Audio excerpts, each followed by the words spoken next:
Hello everybody, Zeidoktor here with Typical Manga Fan, and this episode of the Typical Manga Review is going to be dedicated to One Piece, chapter 822, Descending the Elephant. And our cover here is focused on Brook's old managers, the long arm guys, who seem to be drunk and angry, because they're tearing up the newspapers, bashing the faces in, their faces are all red.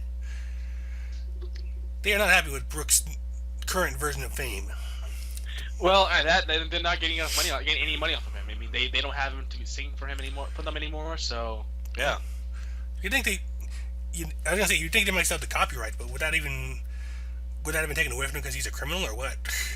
I don't know. I think they're just pissed out that he's not working for them anymore. Pretty much. I think we can just safely assume that.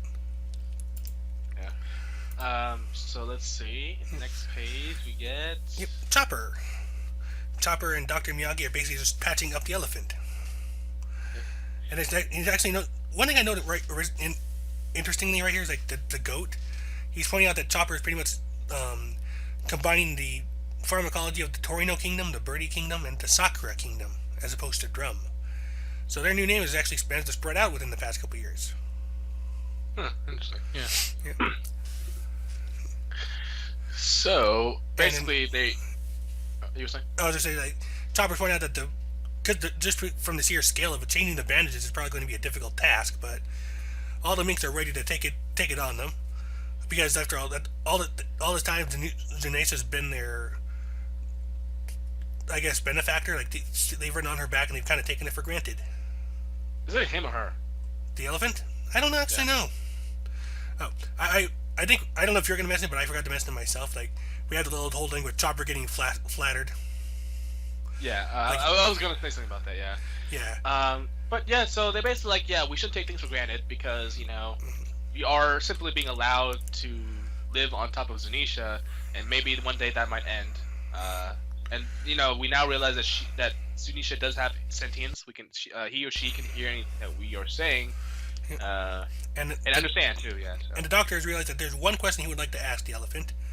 For 1,000 years you have walked. Just where in the world are you going? Well, how long does it? Well, so for 1,000 years, you would assume that the destination's been reached yet. Do you think? Do you think maybe? Well, I mean, as an elephant, a huge elephant, Janisha should actually get a lot of miles. Yeah. I mean, it might depend on just why he's wandering, why it's wandering all over. I mean, if it were a specific location, that might be one thing, but maybe it's waiting for a certain time. Yeah. On the actual back of the elephant, Momonosuke has decided to stay on Zou. He's not quite sure how he's going to do it yet, but he's going to try and talk with Zunesa. Like, this creature's lived for 1,000 years, and he wants to know why only his voice was able to reach it, and maybe learn something about the Kozuki clan in the process. Which I have to actually say is good on him. Yeah, take the initiative, man. Take the initiative. So anyway, so the dog will stay with him and remain at the zoo, and we have basically 4 groups, right? Yep, yeah, we basically have 4 teams here. The Wano country, which will be led by Kinemon, and we also see Zoro and Law in there, because they're using Law's submarine. The Marco team, which is the Marco search team, which will be led by the Cat Viper. The Zou team, which will be Dogstorm and Momonosuke. We also see Pedro there, but we'll get to him in a minute. And in Whole Cake Island, which will be Luffy and Peckham's. Yeah. So they decide that they want to use the Denden Mushis to communicate, but they have the dog leader. What's his name again? Dogstorm. Dogstorm. Okay. He's like, well, we haven't really made much use of them, but there were some wild ones in the forest, as Nick Robbins pointed out. Yep. And Frankie can convert them.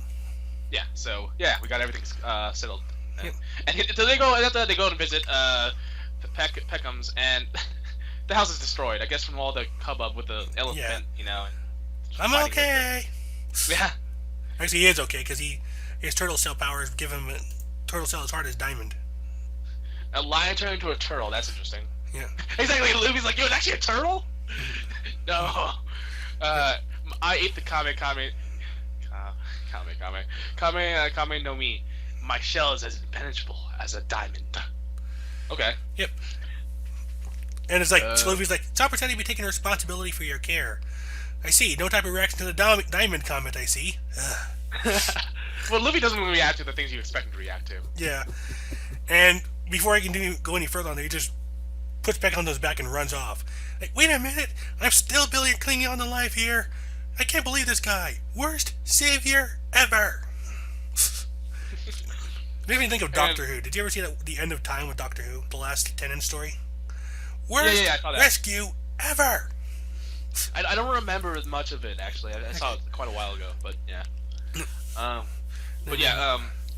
In the Guardian section, the Cat Vipers are approached by Pedro, who's asking to go along with the Luffy team to save Sanji. Because he thinks that there should be more mink representation on this. Yeah. So he's like, "You want to go?" He's like, "Yes." He's quit trying to get the jump on us, Pedro. The duty of accompanying the Sanji rescue party. We of Inuyashi's 3 Musketeers shall see to it. And No, I just realized I made a mistake earlier. I thought that was Pedro listed with Dogstorm and Momonosuke in the team listing earlier. That's this guy, Sicilian. Yeah. Anyway. So they can basically argue about who's going to go with who. And Wanda wants to go because she's like, I've been with the crew since they got here. And then dear girl, Tristan, there you go. I thought she was saying Tristan. That's apparently her.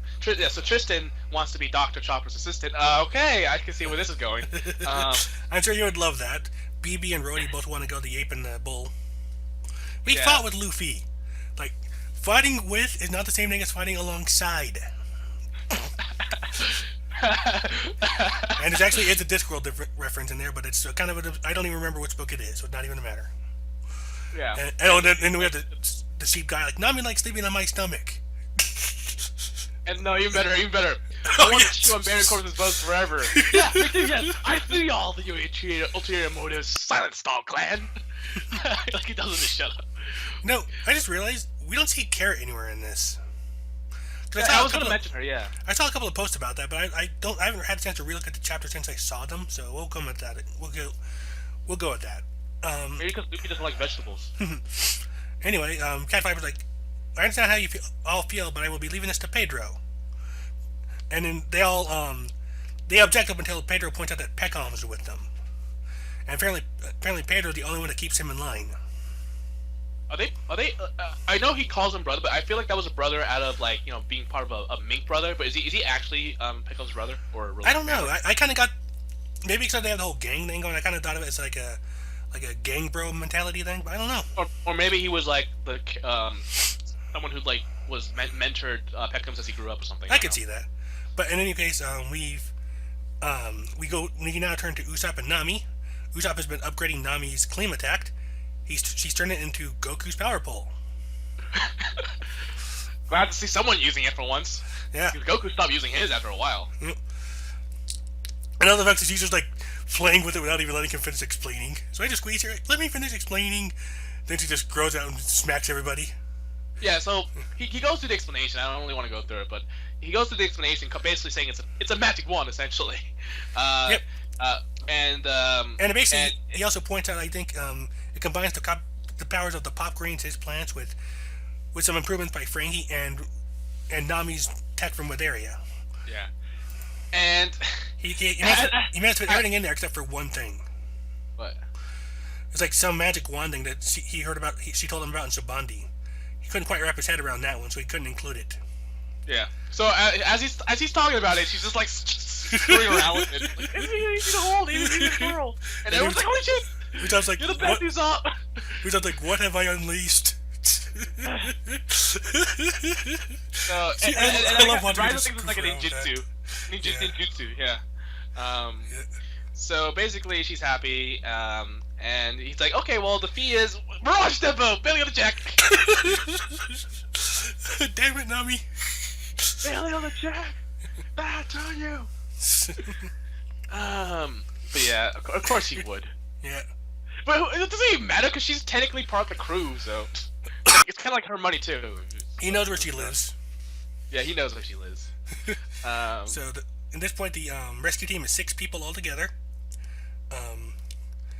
And Luffy seems to get the name wrong again. Pero is what he's calling him. My name's Pedro. And then of course Mondo licks Nami. Yeah. Oh, the shippers. Quick little thing here on Nami's shirt, 7-3. Nana and San. or Yeah, Michu oh, rather. Nami. oh, okay. And also Peckham's just strapped to the backpack. This is interesting. Wanda likes to lick everyone. I swear to gosh. Well, she's a happy dog. Yeah, with Brooks, she like. I'm surprised she's not like chewing on him even more. It's probably taking all of her power to resist. Yeah, it probably is. They probably ship. I think they ship. I'm sure the shippers have shipped Wanda with like every single member of the crew. Yep. She like licks everyone. Yeah. Real quick thing here is like also one reason I mentioned Carrot earlier is I thought I saw someone mention maybe like that Carrot was hiding in the backpacks, but I don't know if they just suspected it or if they saw something. And these backpacks are big enough. Oh. Yeah. So we say what's in the backpack? It's Carrot, the bunny girl. Oh. She snuck along. I can see her sneaking. Because remember, I think last week with that whole Japanese style color spread, like Carrot was there with them, with everybody else who we're seeing here so far. So I'm wondering if that's significant. Okay. But anyway, like we mentioned kind of a little bit ago, Peckham's wondering what Pedro's even doing there, but he's like, I'll be tagging along with someone very familiar with your tendencies. What is that supposed to mean? Pedro and Peckham's are on the same species. They'll say that. So they're at least both felines, yeah. Yeah. Well, you can tell because the spots and the whiskers and the spots, I think, or yeah, the whiskers are the same. You know, the mouth's the same. So yeah, they're definitely the same species, I think. Yep. And then following up, we're at the gate of the city now, and Zora's like, "Listen, it's him we're talking about here. For all we know, he might have gone all lovey-dovey and okayed the marriage. I can't even pretend that isn't a possibility." And he's like, yeah, whatever happens, happens. And he's like, well, okay, everyone, well then, Luffy don't know. And everyone says, we'll buy, basically. They'll be waiting for them in Wano. And Beppo's like, be safe, Luffy! Wait. Look at Momonosuke and the monkey, they're in the same pose. Monkey see, monkey do. Yeah.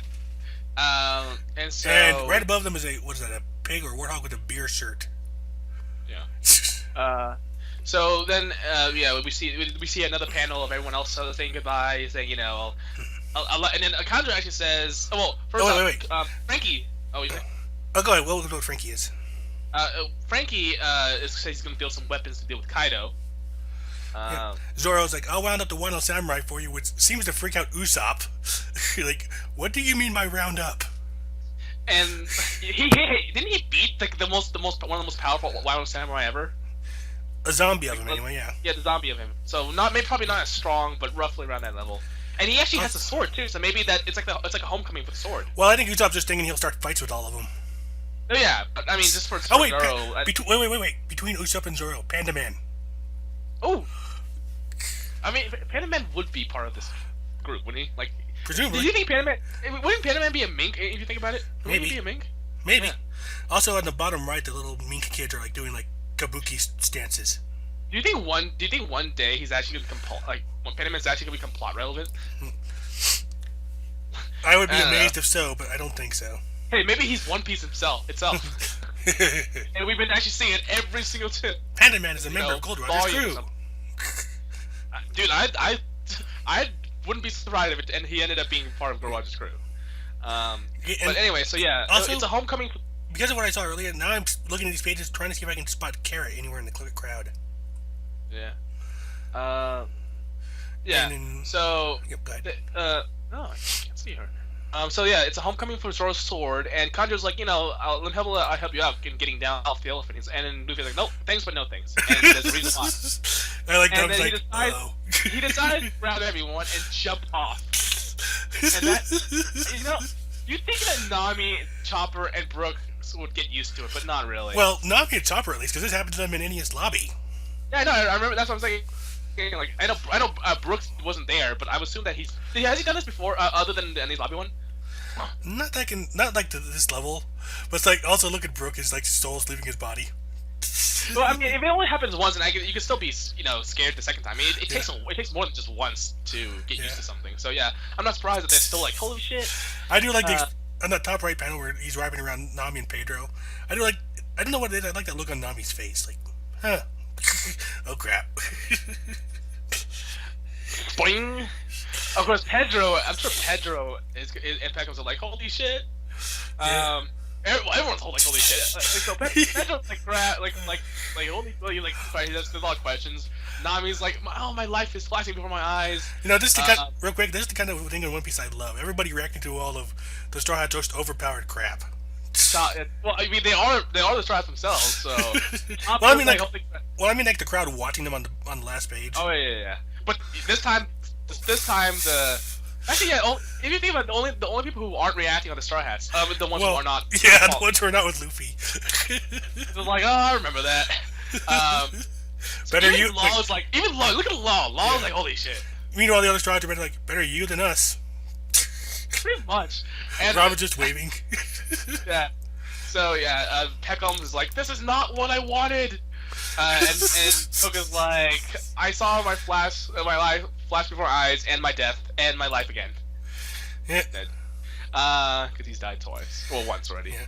And then, the Sanji retrieval team leaves for Whole Cake Island, where the Emperor Big Mom, with whom Luffy picked a fight, awaits.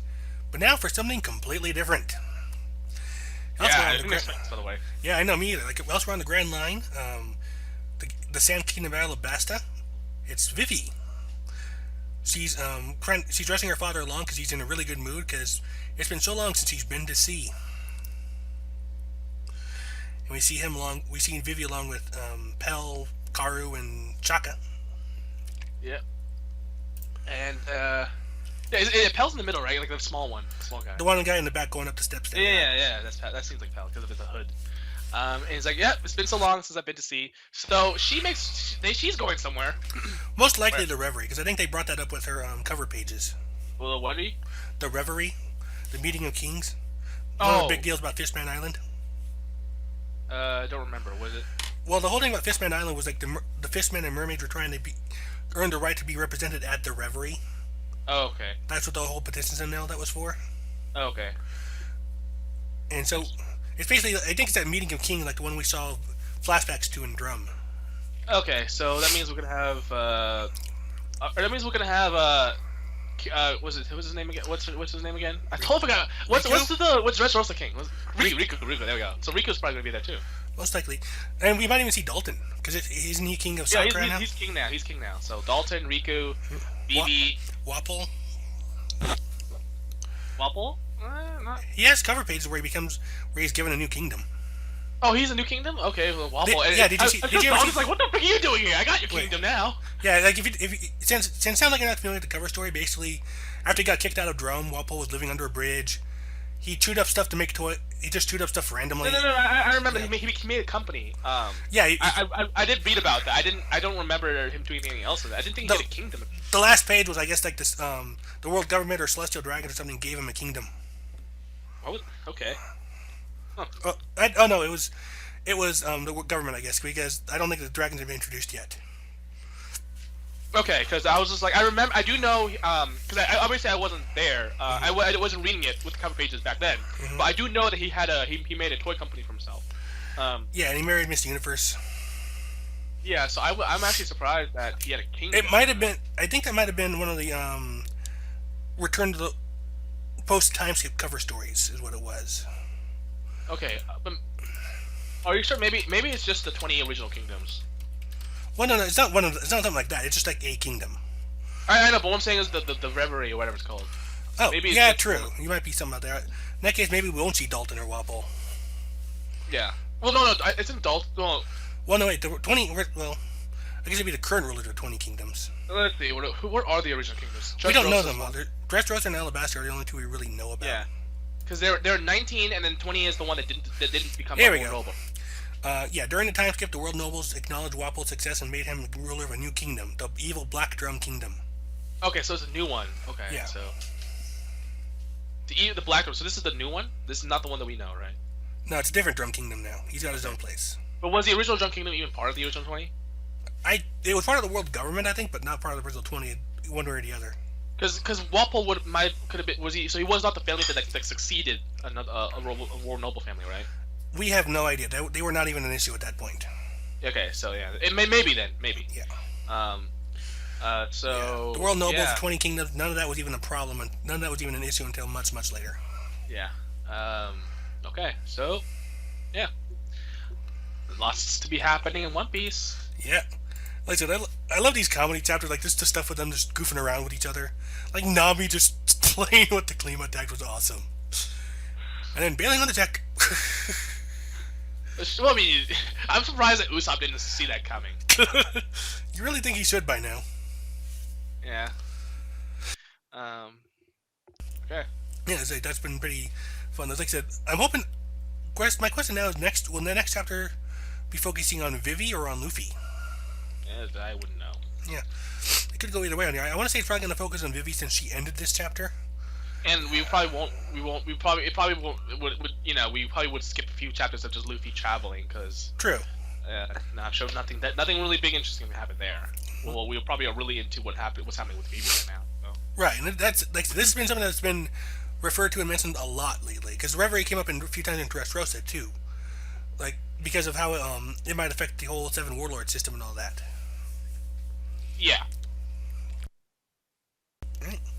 So I said this is mostly just like a fun chapter, and I just realized though, like now I'm starting to wonder if there is something to the whole thing about Carrot sneaking along with them, like even though because we don't see her anywhere in this chapter, do we?